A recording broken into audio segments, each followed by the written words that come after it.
السلام علیکم سامعین، آج میں سندباد جہازی کے تیسرے سفر کا احوال لے کے آئی ہوں الف لیلا داستان سے۔ چلے آئیں شروع کرتے ہیں۔ سندباد نے اپنے تیسرے سفر کے آلات سنانے شروع کیے۔ سندباد نے عہد کر لیا تھا کہ اب وہ سفر نہیں کرے گا، لیکن گھر کے راحت و آرام نے صعوبت سفر بھلا دی تھی۔ اسی واسطے سندباد پھر سفر پر جانے کو تیار ہو گیا۔ مختلف قسم کا اسباب تجارت اکٹھا کیا اور ایک تجارتی جہاز میں سوار ہو گیا۔ شروع میں وہ لوگ بڑی آسانی سے سفر کرتے رہے اور جگہ جگہ اپنے مال کی خرید و فروخت کرتے رہے۔ ایک روز کپتان میں بتایا کہ ہم راستہ بھول گئے ہیں۔ کئی روز تک ان لوگوں کو کوئی جزیرہ یا ساحل نہ ملا۔ سندباد پریشان تھا، لیکن اتنا زیادہ نہیں، کیونکہ سمندر بھی ساکن تھا اور ہوا بھی موافق تھی۔ آخر کار ایک روز سندباد اور اس کے ساتھیوں کو ایک جزیرہ نظر آیا۔ سندباد اور دوسرے تاجر بہت خوش ہوئے کہ جزیرہ آ گیا ہے۔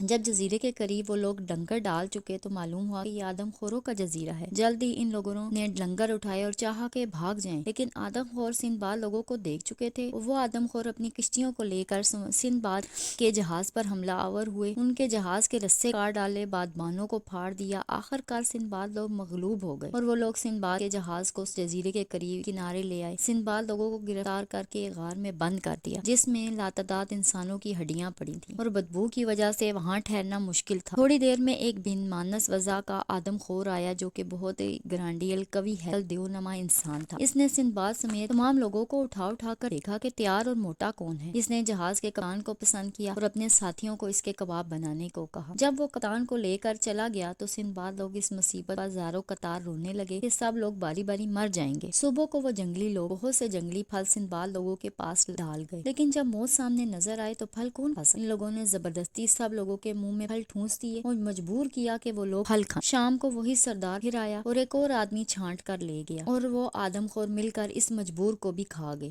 رات کو سندباد لوگوں نے مشورہ کیا کہ موت سے برا رہائی ممکن ہے، پھر کیوں نہ فرار کی کوشش کی جائے۔ بچ کر نکل گئے یا رہ گئے یہ قسمت کے ہاتھ۔ یوں بھی یہ آدم خور سب ایک ایک کر کے بھون کھائیں گے۔ تجویز منظور ہو گئی اور پھر سندباد اور اس کے ساتھی دن بھر گھوم کر لکڑیاں جمع کرتے رہے تاکہ معمولی سی کشتی تیار کر لیں۔ رات کو ان لوگوں نے ڈنڈے باندھ کر کچھ کشتیاں بنا لیں۔ جب آدم خور سو گئے تو سندباد اور اس کے ساتھی اٹھ گئے اور کباب بنانے کی سلاخوں کو خوب گرم کر لیا، اور پھر ان لوگوں نے آدم خوروں کے سردار جہاں وہ سو رہا تھا خاموشی سے جا کر اس کی آنکھوں میں وہ گرم سلاخیں پیوست کر دیں۔ سردار شدت درد سے چلانے لگا۔ سندباد لوگ جلدی سے بھاگ کر کشتیوں میں سوار ہو گئے۔ ہر طرف وہ آدم خور جمع ہو گئے اور پتھروں کی بارش کر دی، لیکن سندباد لوگ ان کی زد سے بچ گئے۔ جس کشتی میں سندباد سوار تھا وہ موجوں کے بہاؤ سے ایک دوسرے جزیرے کے کنارے جا لگی۔ سندباد اور اس کے ساتھی اس سے اتر کر جزیرے میں پہنچے اور دم لینے کے لیے ایک درخت کے نیچے لیٹ گئے۔ چونکہ وہ لوگ بہت تھکے ہوئے تھے اس لیے لیٹے ہی ان کی آنکھ لگ۔ معلوم نہیں کب تک سوئے کہ دفتن سندباد کی آنکھ چر چر کی آواز سے۔ اس وقت رات ہو گئی تھی۔ سندباد نے چاندنی کی روشنی میں دیکھا تو معلوم ہوا کہ اس کے ایک ساتھی کو اژدہا نگل رہا ہے اور